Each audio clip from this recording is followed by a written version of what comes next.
¿Quién es quien sabe que no hay ego? Conferencia de Alan Watts. ¿Quién es quien sabe que no hay ego? Debemos darnos cuenta que este es un problema creado lingüísticamente.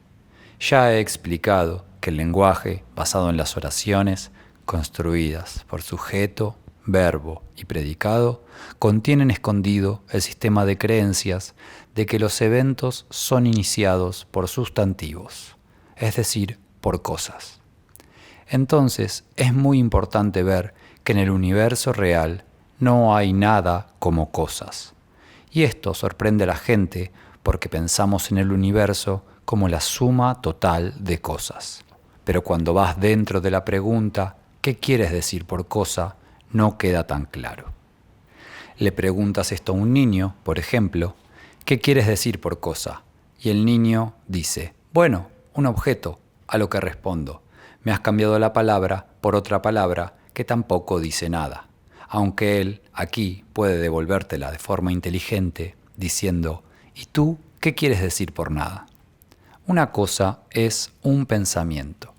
En inglés son casi la misma palabra, think y thing. Así que una cosa es una unidad de pensamiento, de la misma manera que una pulgada es una unidad de medida lineal o una onza una unidad de peso. En varios idiomas aparece esto. En alemán tenemos Ding, que es cosa, y Denken, que es pensar. Asimismo, en latín tenemos reor o reris, como creer o pensar, y res como cosa. De ahí que a partir de nuestras ideas cosifiquemos el mundo. A. N. Whitehead solía hablar sobre la falacia de una conclusión injustificada, cosificar lo que no está allí. Esto es fácil de entender, aunque es un shock a nuestro sentido común. Por el propósito de la descripción, debemos desmenuzar el mundo, el universo, en algún tipo de unidad. Esta es la base del cálculo. Por ejemplo, ¿cómo se mide una curva? Bueno, se la trata como un conjunto de puntos y de esta forma se la mide, aunque no es un conjunto de puntos. No existe tal cosa como un punto. Euclides definió el punto como aquello que tiene una posición pero no tiene magnitud. Creo que en la matemática moderna uno no define el punto en absoluto, uno simplemente lo asume, es un axioma. Entonces, cuando preguntas cuántas cosas es una persona, un organismo individual, bueno, dependerá en qué punto de vista tomes al describirlo. En el modo normal, describimos el cuerpo como un cuerpo, y eso es una cosa. Los fisiólogos lo describen como varios órganos, los físicos como muchas moléculas, átomos, electrones, protones. ¿Qué más tienes? Y la sociología te verá solo como una cosa parte de otra, porque a los sociólogos les gusta tener su unidad y así un grupo, una sociedad. Entonces, depende. Tomemos a los conejos, por ejemplo. La forma en que describas a un conejo dependerá de si eres un cazador o un peletero. Es la forma en que lo veas, la forma en que lo describas. Entonces, la forma de describir siempre varía acorde al uso que quieras hacer. Visto así, el mundo no es diferente a un test de Rorschach.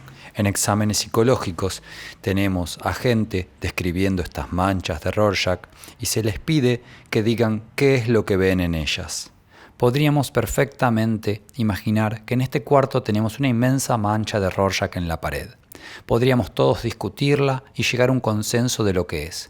Podríamos de alguna forma coagular nuestros diferentes puntos de vista. Y si hubiese una persona muy dominante presente, él o ella podría tender a forzar la visión particular del resto, diciendo que no es eso que tú dices, claramente es esto otro. De esta forma, estamos viviendo en una mancha de Rorschach. Solo que las personas urbanas tienen gran dificultad en entender esto, porque las personas urbanas viven en un mundo rectificado. Y por eso se los llama cuadrados, porque piensan en términos muy simplistas. Euclides tenía una mente muy simple, por eso estudiaba la geometría. La palabra geometría viene del griego geos, el mundo, la tierra, y met, que significa medir. Met es una palabra griega de la que obtenemos metro, métrica, y viene de la raíz sánscrita matr, que también significa medir. Y derivada de ella obtenemos la palabra sánscrita maya, que significa ilusión, así como imaginación. entonces geometría sería la medición del mundo. Asimismo, mítera es la palabra griega para madre, que es claramente la raíz de la palabra materia, material. Así llegamos a la conclusión de que no hay materia, hay forma. Sería la forma entonces la que importa, por lo que podríamos decir que el universo es materia de forma. En sánscrito no hay palabra para materia. La palabra rupa, que se usa para el mundo material o físico, significa forma. De allí obtienes nama rupa, como el nombre completo que se usa para lo que llamamos la realidad física. Nama significa nombre y rupa forma, es decir, forma con nombre. Así, yendo a Lao Tzu al escribir el Tao Te Ching, dice: lo sin nombre es la base del cielo y la tierra, pero el nombre es la madre de 10.000 cosas. En este sentido, se puede entender la frase «en el principio fue la palabra». Todas las cosas fueron hechas por Él y sin Él nada de lo que ha sido hecho fue hecho. Porque no empiezas a obtener cosas hasta que comienzas a nombrarlas, porque después apuntas a la imagen universal de Rorschach y dices «esta ondulación». ¿Qué quieres decir con esta ondulación? ¿Dónde comienza una ondulación y dónde termina la otra? Esto es materia de una definición arbitraria. ¿Dónde termina tu cabeza y dónde comienza tu cuello, por ejemplo? ¿Aquí, aquí o aquí? ¿Dónde es? Tenemos una vaga idea, pero no puedes ser preciso sobre eso porque puedes verlo como un continuo. De esta forma, podemos entender que el límite que le ponemos a estas ondulaciones es completamente arbitrario. El valor de esto es que por descripción y por decisiones convencionales de dónde dibujar la línea, podemos comunicarnos en el lenguaje. Esto es socialmente valioso, pero no debemos ser engañados por lo que estamos haciendo. Porque si realmente creemos que el mundo es un compendio de cosas separadas, creemos que podemos sacarlas de su lugar y tener esto sin aquello.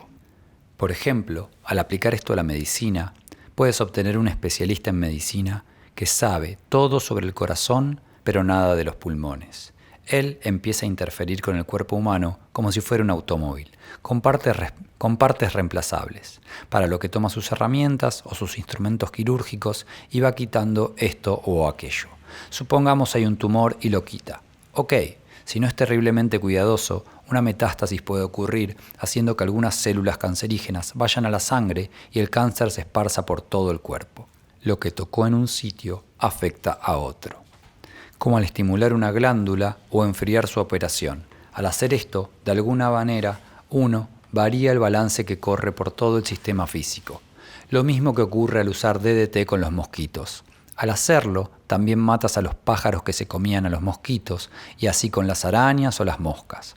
Por lo tanto, descubrimos que el universo natural es un muy intrincado sistema de balances que no puede ser realmente dividido. Tomemos a las flores y las abejas. En un mundo sin flores no tendremos abejas, o en un mundo sin abejas no tendremos flores, porque las abejas y las flores son aspectos del mismo organismo u organización, van juntos, y nosotros, como seres humanos, vamos junto con ellos, con un enorme cosmos de eventos geológicos, botánicos y zoológicos. Somos enteramente dependientes de ellos y no podemos tratarlos realmente como una especie separada de nosotros. Las abejas son tanto parte de nosotros como parte de las flores, ya que necesitamos vegetales y no podemos tener de estos sin abejas u otro insecto.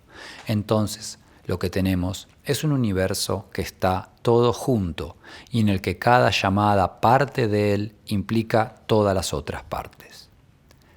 Tomemos lo que llamamos holografía, por ejemplo. Este es un método de reproducción visual que implica rayos láser. Puedes cortar una pequeña pieza del negativo fotográfico y a partir de este pequeño cuadrado, por métodos holográficos, reconstruir el resto del negativo. Estará muy claro en el medio, donde has tomado el pequeño cuadrado, y más difuso hacia los bordes, pero todo está implícito en ese cuadrado. Un negativo fotográfico es una estructura de cristales, y la forma en que los cristales son formados en esa pequeña pieza dependen de su medio ambiente original en ese negativo total. La forma en que tú eres va junto con tu medio ambiental, social, cultural y biofísico. Realmente no hay forma de separar cosas independientes, y es difícil de entender, quizás, por nuestro medio de locomoción. La planta es entendida como algo que crece de la tierra porque está enraizada, pero los humanos vagan sobre piernas. No parecemos tan estancados a las cosas como las plantas, por lo que tenemos la ilusión de separación. ¿Qué ocurre con las semillas de las plantas? Es fascinante. Las plantas tienen tantos diferentes métodos de generar semillas, pequeños helicópteros, filamentos que se pegan en la piel de los animales, fruta que es tentadora para comer, tragar las semillas y llevarlas a otros sitios donde excretarlas. Hay pequeñas cosas vellosas, de fibras de algodón, con las semillas en medio que vuelan millas y millas. También hay una planta muy ingeniosa que tiene vainas, y cuando están en su punto, de repente, cada lado de la vaina se rompe en una espiral y las semillas son lanzadas bien lejos. Solía tener una en Inglaterra, en nuestro jardín, al lado de una cerca de madera, y cada vez que se rompían, todas las semillas golpeaban contra la cerca. Una increíble energía. Todo el proceso de polinización es extraordinario, mostrando un gran orden de inteligencia. Así es que cuando usamos la palabra vegetal para referirnos a alguien con una enfermedad terminal, es un mal uso de la palabra. Los vegetales deben ser respetados y aquellos que lo hacen y los aman, de alguna manera, los vegetales responden. Entonces continuemos. Creo estamos viviendo en un universo intensamente interconectado, solo que nuestro sistema de lenguaje lo ha dividido por el propósito de la discusión. Y hemos pasado tanto tiempo en la discusión que hemos creado la falsa impresión de que el mundo está dividido en la forma en que el lenguaje lo ha dividido. Pero esto no es así. Puedo saber eso teóricamente como científico o biólogo, o el que sea mi enfoque, pero no necesariamente significa que lo sienta. Un ecologista que dedica su modo de vida en darse cuenta de la interdependencia de todo en el mundo puede ser en su vida privada aún un ego cristiano, es decir, un alma separada dentro de su saco de carne. Así es como se siente, y tenemos una enorme dificultad en evitar esa sensación por nuestra influencia social el uno sobre el otro. Por ejemplo, si tú eres amigo de un grupo de cristianos que podrían ser baptistas y por varias razones es importante para ti ser parte de ese grupo, eventualmente pensarás a su modo. Un ejemplo muy sorprendente de esto es un experimento diseñado por B.F. Skinner. Él daba una clase de psicología y de repente enviaba a 2 estudiantes fuera del aula. Luego explicaba a la clase la regla del juego. Pondremos 2 sillas, silla A y silla B. Vamos a tener una discusión y estos 2 estudiantes volverán. Estaremos de acuerdo con todo lo que diga el estudiante en la silla A y estaremos en desacuerdo con todo lo que diga el alumno en la silla B. El efecto de esto fue sorprendente, porque incluso si el estudiante sentado en la silla A fuese poco elocuente, el hecho de que todos estuviesen de acuerdo con lo que decía lo hacía más expresivo y muy feliz. Y no importando cuán elocuente el estudiante en la silla B fuese, como todo iba mal con él, estaba completamente confundido. Y la única manera de salir era que cualquiera de ambos estudiantes le explicase a la clase las reglas del juego que estaban jugando. Pero claro, ellos eran los que no sabían las reglas del juego, así que tenían que ser muy astutos para deducir cuál era el patrón. Así podemos observar que estamos bajo esta gran presión social porque hablar los unos con los otros es nuestro principal medio de comunicación, el cual nos hipnotiza cada vez más. Cuando quieres hipnotizar a alguien, lo haces principalmente mediante el uso de la palabra. Relájate mientras cuento hasta 5. Estate en calma. Ya saben, todo ese jazz. Entonces, es la palabra la que nos hechiza. Observen esta palabra, hechizar, otra víctima de los hechos.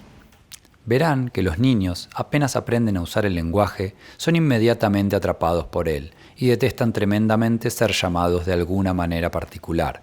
Como por ejemplo, si yo digo, John es un marica, él dirá, no me llames marica. Asimismo, también son víctimas del calendario. Quieren saber cuándo van a ocurrir las cosas, cuánto falta para Navidad, cuánto falta para mi cumpleaños. Y así de festividad en festividad porque están envenenados por los conceptos de los adultos y no tienen los anticuerpos necesarios para defenderse de estos. Lo que estoy tratando de decir es que tengan cuidado con su condicionamiento social y tengan en cuenta cómo su constante intercambio comercial de lenguaje con otras personas moldea la forma en que sientes y percibes el mundo. Decimos que ver es creer, pero es indudable y real que creer es ver. Entonces hay todo tipo de percepciones. Los intentos solo rascan la superficie de lo que vemos porque creemos en ello. Vemos lo que queremos ver o lo que se supone que veamos, y no sabemos realmente qué es lo que está ocurriendo. Toda la magia escénica está basada en esto, y por eso uno puede aprender mucho de misticismo a través de la magia escénica. Lo que el mago hace es persuadirte para ver lo que se espera que veas, pero entre tanto, él hace algo completamente inesperado. Tu atención fue desviada. Te dice, mira esto, quiero que mires con mucho cuidado, porque no queremos embaucarte aquí. Así que quiero que examines esto que te estoy mostrando y te fijes que no hay ninguna estafa. Mientras tanto, él hace algo que no percibes y tiende la trampa. Asimismo, cuando entiendes la naturaleza del truco, piensas, demonios, qué simple era eso. ¿Cómo es que no me di cuenta? Qué tonto no darme cuenta de algo tan sencillo. Y los mejores trucos suelen ser los más simples y no involucran ninguna operación complicada. Los mejores magos son aquellos que debajo de tus narices, con algunas monedas o un simple mazo de cartas, hace cosas que asombran a todo el público. Y todas estas maniobras son extremadamente simples, una vez que lo sabes. Esto es muy parecido a estar iluminado, tener el Satori. Cuando lo obtienes, dices, por Dios, ¿cómo es que no lo vi antes? ¡Cuán obvio! Pero la dificultad en la comunicación aquí es que el Satori o la iluminación es muy parecida a escuchar un chiste. Lo escuchas y te ríes genuinamente, pero si luego alguien te lo explica, no obtienes la misma risa que si lo viste por ti mismo. Quizás obtengas una risa de garganta, pero no una risa genuina desde la panza. Por eso es que la gente es reacia a explicar demasiado sobre ello y prefieren usar un método por el cual lo veas por ti mismo y te rías o lo que sea su equivalente cósmico. Entonces, la mayoría de nosotros estamos en un estado de hipnosis, inducido por el encantamiento del lenguaje, el hechizo. Y cuando uno habla del despertar de la conciencia como en el budismo, donde se habla del Buda como aquel que despertó, significa deshipnotizarse, estar libre del hechizo, volver a ti, a tus sentidos. Pero claro que para hacer esto tienes que salir de tu mente cotidiana. Entonces, ¿qué involucra esto, entre otras cosas? Es un despertar a la verdadera estructura de tu sentido común. Una vez fui invitado a dar una charla ante la Asociación Americana de Psiquiatría.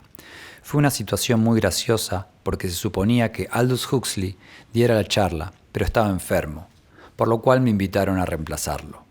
Esta charla era sobre un tema muy delicado, el uso del LSD. Esto fue hace varios años atrás, en 1958, cuando el LSD fue recientemente descubierto. ¿Y qué era lo que yo podía decir? Ellos estaban horrorizados. ¿Encontraría acaso un modo de llegarle al comité? Ellos no querían que se dijese nada que de alguna manera dañase su integridad científica. Entonces allí estaban, ansiosos por salirse de ahí. Entonces dije, bueno, me invitaron aquí para hablar y a decirles verdad, no sé de lo que voy a hablar, ya que no preparo nada con anticipación. Así que propongo escuchar lo que ustedes tengan para decir primero y me iré haciendo una idea. De esta forma, presencié la conferencia matutina con la lectura de un ensayo tras otro, cada uno más aburrido que el anterior. La mayoría de ellos redactados por gente con una orientación psicoanalítica que discutían el misticismo en términos de regresión al útero, regresión al sentimiento oceánico de la un indiferenciado infante. Así, los ensayos siguieron uno tras otro hasta que fue la hora del almuerzo. Entonces, cuando el presidente me llama a la plataforma, le pregunto, ¿cuánto tiempo? Y me dice, oh, no lo sé, hazlo de 15 minutos. A lo que le digo al grupo, sé que están esperando por el almuerzo, así que este no será otro ensayo aprendido. voy a hacer algunas observaciones espontáneas sin previa preparación. Nosotros, los filósofos, estamos muy agradecidos a ustedes, psiquiatras, por todas sus exploraciones en el campo emocional e inconsciente de nuestras opiniones y formas de ver el mundo. Y esto ha sido tremendamente informativo e interesante. Pero bien, ahora el zapato está en el otro pie y nosotros quisiéramos informarles a ustedes de las suposiciones intelectuales inconscientes subyacentes bajo sus métodos psiquiátricos. Ustedes son todos, lo sepan o no, producto de la visión del mundo del siglo XIX. Y sus ideas del funcionamiento del sistema nervioso y el proceso psicoanalítico están basadas en mecánica newtoniana. Psicoanálisis es, en efecto, psicohidrólisis, porque hablan de represión, hablan de flujo de libre asociación y mecanismos mentales del inconsciente. Entonces, es claro que estamos aún en una psique newtoniana y no se han graduado a una psique cuántica. Por esto, tienen una teoría, lo que equivale a un gran dogma, de que el inconsciente es estúpido, y lo llaman lívido, que es, por si no se dieron cuenta, una palabra de menosprecio, un insulto, libidinoso, que significa guiado por una lujuria ciega. Freud usaba esa palabra en paralelo con Ernst Haeckel, que era un biólogo contemporáneo quien pensaba que la energía del universo es energía ciega, a pesar del hecho de que tenemos ojos. Entonces, ellos tenían una visión reduccionista en la que la vida humana era una complicación de una fuerza que era básicamente estúpida, ignorante, inconsciente e inmoral. Podían decir, bueno, no debemos ser como los cristianos e intentar vencer a esta fuerza y subyugarla porque es muy poderosa para nosotros, pero tenemos un nuevo artilugio. Lo que vamos a hacer es lo siguiente. Lo haremos como se entrena un caballo. En vez de azotarlo, le daremos terrones de azúcar y así y todo, tengan cuidado. Verán, Freud tenía un miedo aterrador al inconsciente. Era un ejemplar burgués, judío y vienés bien educado. En una ocasión, Freud y Jung fueron juntos a Nueva York, y Jung estaba deleitado en caminar por la Quinta Avenida y ver tantas mujeres hermosas. Por lo que le dice a Freud, cielos, qué mujeres más hermosas, ¿por qué no arreglamos y vemos si podemos tener alguna cita por la noche? A lo que Freud desistió de la idea diciendo, se olvida que soy un hombre casado. Así que Freud siempre pensó que el inconsciente no era realmente muy amistoso. Ahora bien, él tenía un contemporáneo conocido por el nombre de Georg Grodek, y Georg Grodek es muy poco conocido entre sus contemporáneos. Grodek le dio a Freud muchas de sus ideas básicas, aunque las usaban de forma ligeramente diferente. Lo que Freud llamaba el ello, Grodek lo llamaba eso. Id o it, en sus traducciones en inglés respectivamente. La diferencia es que Grodek tenía tremenda fe en el inconsciente. Confiaba en él por completo y escribió un libro llamado The Book of the It, el libro del eso, aunque su traducción al castellano se encuentre como el libro del ello, que es una serie de cartas a su sobrina, las cuales él firma como Patrick Troll, y sabrán que un troll es una especie de duende. Grodek realmente tenía aspecto de duende. Tenía orejas puntiagudas que sobresalían y un tipo de expresión rara pero benigna. A su vez, tenía un sanatorio en Baden-Baden donde efectuaba masajes a las personas que acudían a él por psicoanálisis y psicoanálisis a las personas que venían a él por masajes. Era un hombre completamente maravilloso, porque todos al estar en su presencia sentían calma, sentían una atmósfera implícita de fe y confianza en la naturaleza, y especialmente en su propia naturaleza interior. Sin importar qué, hay una sabiduría dentro tuyo que puede parecer absurda, pero en la que tienes que confiar. Por esto, Hermann Kaiserling, que era un gran filósofo lituano, decía que nadie podría recordarle más a Lao Tzu que Grodek. Ahora, si la idea de Grodek hubiese permeado más en Freud, tendríamos una escena mucho más amistosa.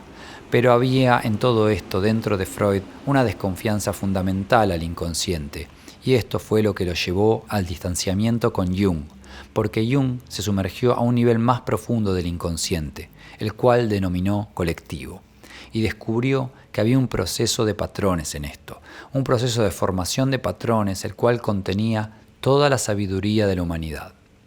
Así, por ejemplo, si dices, bueno, es una gran pena que la cultura de los nativos americanos haya sido barrida, un junguiano diría, sé que es una pena, pero todo sigue allí, en las profundidades de la psique, y tarde o temprano todo emergerá de nuevo porque estos patrones son eternos. Asimismo, nosotros en nuestra vida moderna reproducimos patrones, reproducimos rituales, fantasías y mitos que descubrimos pueden haber existido 25.000 años atrás, porque nuestro inconsciente está más allá del tiempo y todo está allí si vas en su búsqueda. Igualmente, debo decir que estaban un poco asustados algunos de los primeros analistas junguianos que conocí en Nueva York, ya que eran muy estrechos acerca de ir de pesca en el inconsciente. Decían, sí, es verdad, pero hay también en el inconsciente el lado primordial que está lleno de serpientes y cocodrilos, todo aquello que nos da escalofríos, y si no sos cuidadoso, esas cosas subirán e invadirán tu conciencia. Además, no solo hay serpientes, cocodrilos y toda esa clase de bichos junto a fantasmas y monstruos que se aparecen en la noche. También está lo divino. Y si no eres cuidadoso, puedes ser agrandado por lo divino. Puedes muy repentinamente tener una experiencia mística. Por ejemplo, suponiendo que eres una persona a medio educar, como somos la mayoría, y tomas LSD. De repente, estos contenidos inconscientes ascienden y descubres que eres divino y piensas que eres Dios, dándote aires y glorias. Quiero decir gente como Meher Baba, que iba por allí anunciando que él estaba personalmente a cargo del universo y esperaba ser tratado como tal, aunque sabemos que se suele poner a esa gente en el manicomio. Al menos es lo que hicieron con Jesús. Pero hay algo de intolerable en todo esto. Y Jung tenía razón cuando decía que esto es inflación. Es convertir a tu ego en Dios en lugar de tener a Dios como tu ego. En otras palabras, si vas a dejar que asciendan toda esta enorme cantidad de imágenes del inconsciente, debes ser sabio, debes conocerlo y no saltar a conclusiones apresuradas e ilusiones. Entonces verán que había en Jung una confianza básica. Más que monstruos y bichos, el inconsciente colectivo es una fuente de conocimiento, una formación de patrones a la que si se la deja desarrollarse bien, integraría al individuo para que su funcionamiento consciente pueda ser como una flor. Y ustedes saben cuán balanceada es una flor, sale como un bello círculo con un centro. Cuando alguien quiere hacer una representación de lo divino, no suele usar un rostro humano, usan una flor o una estrella. El rosetón o el loto, por ejemplo. A veces, cuando pienso qué es lo que quiero, porque por momentos trato de figurarme qué es lo que realmente quiero tener, qué es lo que realmente me gustaría mirar, y generalmente me decido por una flor. Quizá por esto es que llevemos flores a alguien en el hospital. Tómate unos minutos de la gloria del día para ver una flor. Lo recomiendo. Aunque en una explicación freudiana dirían que estoy usando la flor como sustituto de una vagina, a lo que digo, bueno, esa no es una respuesta a una pregunta, sino que más bien da lugar a una nueva pregunta. ¿Qué es lo que tanto nos fascina de una vagina? Verán, lo único en lo que mi padre y yo no congeniábamos era en nuestra opinión sobre el sexo. Estábamos de acuerdo en todo lo demás, religión y otras cosas, pero en el sexo él era anticuado y decía: la naturaleza hizo esta actividad extremadamente placentera para la continuación de la especie. Así podremos asegurarnos de seguir, pero debes ser muy cuidadoso de no hacerlo solo por el placer que implica, sino recordar la responsabilidad de continuar la especie. Bueno, y después tenemos la crisis poblacional. ¿Acaso eso se resolverá por medio de la castidad? Lo dudo. Pero tomando un punto de vista bastante realista del asunto, cuando me pregunto cuál es el punto de continuar la especie, vuelvo al tema del que hablaba esta mañana sobre la supervivencia. ¿Por qué continuar? ¿De qué se trata esto? ¿Vives para comer o comes para vivir? Personalmente, yo vivo para comer. y no reproduzco niños y niñas, aunque debo admitir que he hecho mi parte en esto, quizás un poco demasiado, pero pienso que la razón de que la vida continúe es para que podamos tener sexo. Es algo bueno en sí mismo, es como bailar y realmente comunicarse. Amar a alguien es algo tremendamente fascinante. Quiero decir, si no, ¿qué hacer con las noches? Ok, puedes ir a ver una película y ver a otras personas haciendo el amor, pero ¿por qué no lo haces tú mismo? Yo muy raramente veo películas, porque mi vida es mucho más interesante que lo que veo en las películas. Bien, ¿acaso ven lo que estoy haciendo? Estoy haciendo sonar un montón de asuntos diferentes y formas de ver ciertos tópicos que nos muestra que no es necesariamente así. Las cosas no son necesariamente lo que aparentan. Entonces podemos entrar en un estado de apertura, lo que no significa por eso que eres meramente laxo en tus opiniones. La verdadera apertura, tener la cabeza realmente abierta, es lo que traté de explicar como silencio mental. Ser capaces de estar completamente sorprendidos por la realidad y observar que no es para nada lo que creías que era o lo que fuiste criado para creer. Y así no tener miedo cuando descubres lo obvio, que el verdadero yo no es el ego, sino el eterno centro del universo. Bueno, está bien por ahora. Hagamos un intervalo.